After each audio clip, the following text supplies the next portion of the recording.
dimuliakan Allah. Ini Amin. visi misi sebagai presiden mestinya nggak usah pakai bikin visi misi lagi. Kalau mau capres, saya lihat tuh dialog presiden pakai misi. Ngapain bikin? Dia jalan aja 4 hal itu. Nggak perlu cari-cari imam. Semua orang udah tahu. Oh si fungsi si fulan ini udah lebih bagus segala-galanya. Maju jadi imam. Nggak ada yang ribut. Karena memang Konsep tahu diri paling tadi. hebat. Paling hebat udah teruji. iya. Saya berpikir secara fungsi. Saya mau nyadari dan mungkin antum juga nggak ada urusannya sama HMI atau apa, yang penting kamu beriman sama Allah. Oke. Yaitu Al-Quran nggak boleh dipisahkan dengan kekuasaan.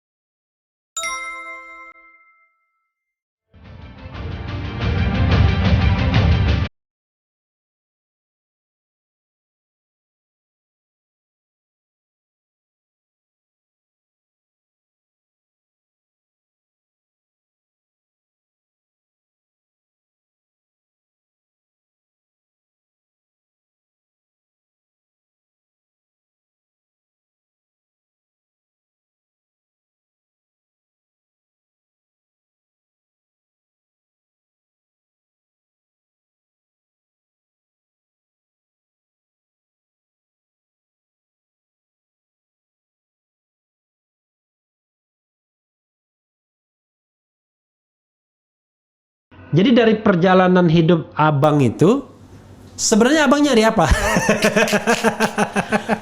Saya juga merenung itu, betul juga tuh, luar biasa itu. Dalam sistem yang seperti ini, saya memahaminya Islam fungsional. Makanya saya gambarkan secara osjubedil itu bagaimana Islam berfungsi. Nah, ada 3 pilar yang memungkinkan tuh itu. Satu, pendekatan kita sebagai integritas, orang yang berintegritas. Kedua, kapasitas. Ketiga, otoritas. Nah, saya pikir kalau integritas presiden misalnya, integritas DPR, iman Islamnya takwa betul kepada Allah, mungkin lahir hukum Islam tuh. Siapa yang nggak mungkin? Orang didukung kok oleh pasal 29 ayat 1 dan 2.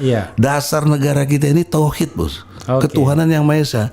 Saya antum mungkin lebih jago tentang tata negara, tapi saya pelajari tentang tauhid ini di Indonesia saja yang dipakai sebagai dasar negara. Allah, nggak ada negara lain. Nah, oleh karena itulah itu promosi Bung Karno, keberkahannya. Jadi itulah salah satu promosi Bung Karno kepada luar dunia. negeri. Iya, ya kan? Iya, Makanya Pancasila ketika dia berhadapan dengan Uni Soviet, dia bilang ini ada dasar ketuhanan. Begitu berhadapan dengan liberal, di sini ada musyawarah mufakat. Yang ingin mengatakan begitu. Ya kita akui lah Bung Karno the best lah untuk itu. Jadi dalam perspektif ini sebagai Islam yang harus berfungsi, saya tadi jadi mencoba gitu loh. Tapi pernah juga calon ketua KPK saya daftar betul. Daftar. Barang di tahun berapa? Lawannya Antasari itu.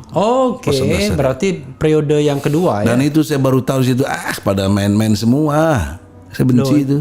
Kan memang begitu sekarang. Iya, itu juga yang saya kritikan. Nyogok gitu loh. Saya udah bilang untuk state auxiliary agency atau state independent body, semakin Anda berintegritas, makin Anda punya kapasitas, makin punya netralitas, semakin digeser. Tidak terpilih. Iya, semakin digeser itu saya rasakan betul itu. Karena yang tidak bermaksud mengklaim paling bagus ya, tapi isi kok tas begitu? Soalnya. Iya, bukan kapasitas. Tapi isi tas. Nah, jadi logika sederhana tadi untuk bisa Islam ini berfungsi, tadi integritas, kapasitas, otoritasnya harus jelas. Kau apa gitu. Nah, saya coba lewat pemilu, kan itu konstitusional. Jadi nggak mungkin saya dituduh teroris, orang saya ikutin prosedur. Tapi terakhir saya yang tangkap kedua itu dituduh ambil teroris saya. Makar. Yang bom molotov itu. Kan abang kan dituduh makar juga ya? Iya, makar juga. Tahun berapa? Tahun 2019. Padahal saya bicara di depan rumah Prabowo dan saya bela Prabowo waktu itu karena sebagai lawyer. Lawyer menurut Undang-Undang Nomor 18 Tahun 2003 tidak boleh dikriminalisasi. Pasal 16. Tapi tetap saya ditahan. Dengan tuduhan makar. Iya, makar. Saya bilang seleriknya makar apa? Makan roti bakar apa? bukan bermaksudnya, Makar tapi jagungnya. cara berpikirnya itu nggak luar biasa, hukum tuh nggak dianggap gitu loh. Waktu itu sama Liusung Karisma juga kan? Ini sebelah kamar saya deh. Oh iya. Tanya dia tuh. Iya. Saya nomor 3 di kamar nomor 2. Tapi abang kan belum jelas tuh statusnya sampai sekarang. Sampai sekarang Digantung-gantung aja. Iya, gantung itu. Kayak remote control ya. Iya, tapi saya nggak peduli, tawakal aja lah. Oke. Kalau nggak begitu nggak bisa bergerak apa-apa gitu. Iya. Padahal Makanya saya bergeraknya tetap konstitusional, Iya. gugat ke pengadilan, bukan main-main yang nggak benar gitu. kalau daluarsanya belasan tahun tuh. Ya nantilah, tergantung suasana politik loh itu. Oke, mudah-mudahan 2024 itu sudah berubah itu barang. Ya mudah-mudahan, apalagi sebelum itu. Maksudnya, sobat era sekalian, kita tidak bicara mengenai siapa orangnya, Ya, tapi betul. sistem yang lebih baik. Sistem yang lebih baik. Karena kita kan mendambakan negara kita baldatun thayyibatun wa rabbun ghafur kan. Dan klaim negara hukum lagi. Iya, negara Dan berkedaulatan rakyat. melindungi segenap bangsa, itu tadi yang empat mencerdaskan, tadi itu. sejahterakan. Cuma ini nih, Bang, tolong Bung Rofli yang Iya. dimuliakan Allah. Ini visi misi sebagai presiden mestinya nggak usah pakai bikin visi misi lagi. Kalau mau capres, saya lihat tuh dialog presiden pakai misi. Ngapain bikin? Dia jalan aja 4 hal itu. Iya, jadi operasionalisasi dari 4 komitmen itu udah apa? pasti Undang-Undang Dasar 45. Iya, Ngapain bikin visi misi? untuk melindungi segenap bangsa apa strategi Apa Anda? strateginya? Bagaimana konsep dasarnya? Iya, Kayak sekarang bikin PPHN, ngapain PPHN? Iya. Secara ilmu tata negara yang saya pahami juga ya, karena S1 saya tata negara ya. Iya. Itu amat sangat disfungsional dari fungsi Undang-Undang Dasar 45. Iya. Itu kalau bicara pokok-pokok haluan, itu sudah pokok-pokok haluan tuh UUD 45 itu sendiri. Kecuali Kalau mau dibikin repelita. kalau PPN Repelita masih masuk akal. ya, kecuali kalau PPN itu pajak pertambahan nilai. Itu pun dinaikin sekarang. Belajar itu. Nah, itu juga. Jadi saya pikir nggak cerdas. Oke. Apalagi ketua MPR itu adik kelas saya, sama-sama di Jayabaya dulu. Ketua MPR Bambang Susatyo. Iya, adik kelas dulu. Di Jayabaya. di Jayabaya. Oke, S1-nya Jayabaya ya, Bang, ya. Oke. Nah, kemarin saya ketemu Ges Khalifah Jayabaya juga kayaknya. Iya. Ketemu Bursa juga. Yusuf Martak. MS Kaban Jayabaya juga. Yusuf Martak sama tanggal lahirnya tanggal 3 Desember. Luar biasa. Allahu Akbar. Jadi Bang, the last ya, ini karena menjelang maghrib juga, salah saya juga karena tadi agak lama persiapannya. Iya. Kan yang namanya politik Abang pasti tidak bisa dilepaskan, ya kan? Sudah part of the blood, ya kan? Sudah bagian dari darah, ya kan? Soulmate. Soulmate ya. Nah, bukan Soleh Mahmud. Soleh Mahmud dekat sini. Dekat sini Soleh Mahmud. Oh gitu ya. Nah, tapi Abang kan pasti dong berpartisipasi ingin di 2024. Pasti. Tapi partisipasinya apa bentuknya? Saya pakai konsep tahu diri. Oke. Iya. Kapasitas, integritas, dan otoritas yang ada diri saya sekarang yang melekat nih kayaknya belum sampai lah, tahu diri lah. Saya kira ini penting konsep tahu diri karena saya ngambil dari teori Islam dalam sholat jamaah. I see. Nggak perlu cari-cari imam. Semua orang udah tahu. Oh si fulan ini udah lebih bagus segala-galanya. Maju jadi imam. Nggak ada yang ribut. Iya, karena memang konsep tahu diri paling hebat udah teruji. Iya. Ini jangan nggak bisa baca Al-Fatihah aja jadi imam di Afghanistan lagi misalnya. Ya, itu kan nggak tahu diri menurut saya. Nggak pas gitu loh. Nah, dalam konteks ini untuk 2024 ya siapa yang punya kapasitas, yang punya integritas dan tentu tadi isi tas. Nah, itu yang saya masih nggak sanggup tuh isi tas kagak ada. Nah, mereka yang itu tolong jangan keluar dari visi misi UUD 45 tadi. Jangan cuma jargon, tapi dibuat dalam bentuk aplikasi rencana-rencananya tadi. Tapi maksud saya bukan menjadi calon, tapi terjun sebagai insan warga negara yang menginginkan hadirnya pemimpin yang baik.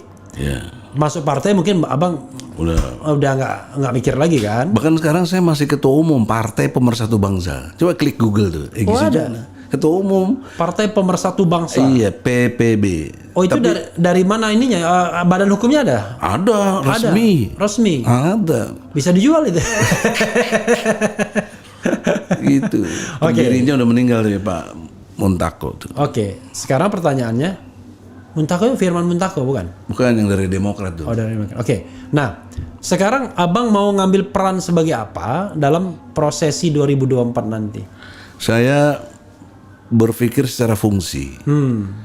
Saya mau nyadari, dan mungkin antum juga nggak ada urusannya sama HMI atau apa, yang penting kamu beriman sama Allah. Oke. Yaitu Al-Quran nggak boleh dipisahkan dengan kekuasaan. Oke. Ketika ini dipisahkan, sekularisme terjadi hingga detik ini 76 tahun. Oke. Ukurannya apa? Pendidikan coba antara Kemen 76 tahun itu sepanjang Indonesia merdeka. Iya. Oke. Ini kan ukuran kita. Kita setelah mereka artinya bisa menentukan hukum dan lain sebagainya. Tapi menjadi ukuran hingga detik ini. Hukum Islam tidak berlaku secara proporsional. Iya. Tidak bermaksud saya menggusur, justru saya pakai Pancasila. Oke. Yang dimaksud ketuhanan Maha Esa itu apa? Nggak bisa yang lain, karena dijelaskan di Mukadimah alinea ketiga. Oke. Berkat rahmat Allah. Jadi itu pasti Allah dalam ketuhanan Maha Esa itu. Oke, jadi Abang akan, Dan penjelasan itu ada dari Ki Bagus menjelaskan surat Al-Ikhlas. Oke. Anda lihat ada lembaran negara. Oke. Jadi saya nggak ngaco-ngaco, memang begitu. Nah, jadi pertanyaan tadi fungsi, saya ingin berfungsi situlah. Apakah nanti Allah takdirkan jadi presiden atau enggak, itu soal proses. Oke, apakah nanti dijadikan tim sukses yang utama atau gitu. tim pendebat dan lain sebagainya? Tapi nggak akan diam saja. Nggak akan diam, Oke. terus berfungsi. Terus berfungsi. Fungsional. Coba kalau disfungsional kita jadi munafik. Oke, tapi satu soal yang sering saya titipkan kepada semua orang yang saya interview adalah, kita kan ingin mencari yang terbaik. Ya. Salah satu yang terbaik itu kalau open dan fair competition.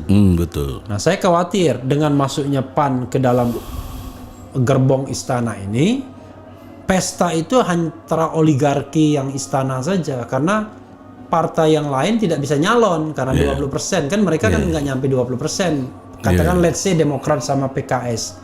Sikap Abang apa terhadap fenomena ini kalau tiba-tiba, wah ini ada sebuah, saya katakan, permufakatan jahat demokrasi untuk hanya pesta di antara mereka saja? Saya memahaminya ada 3 hal. Oke. 1 feodalisme, Oke. 2 oligarki, Ya. 3 transaksional. Oke. Ini pasti berurut ini. Oke. Nah, kita ini nggak bisa lepas dari feodal. Oke. Tunjukkan sama saya partai mana yang nggak feodal. Oke. Feodal semuanya, tergantung kepada ketua umum Oke. atau ketua pembina.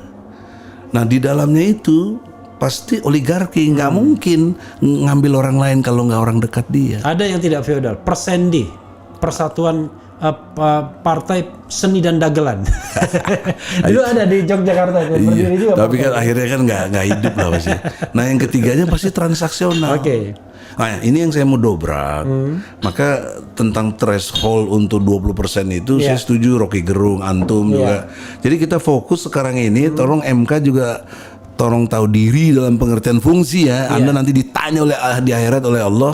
Kalau nggak di dunia ini jadi masalah besar, yaitu kenapa threshold 20% itu kan menghalangi demokrasi sesungguhnya. Harusnya calon berapa aja boleh, terseleksi secara kapasitas tadi.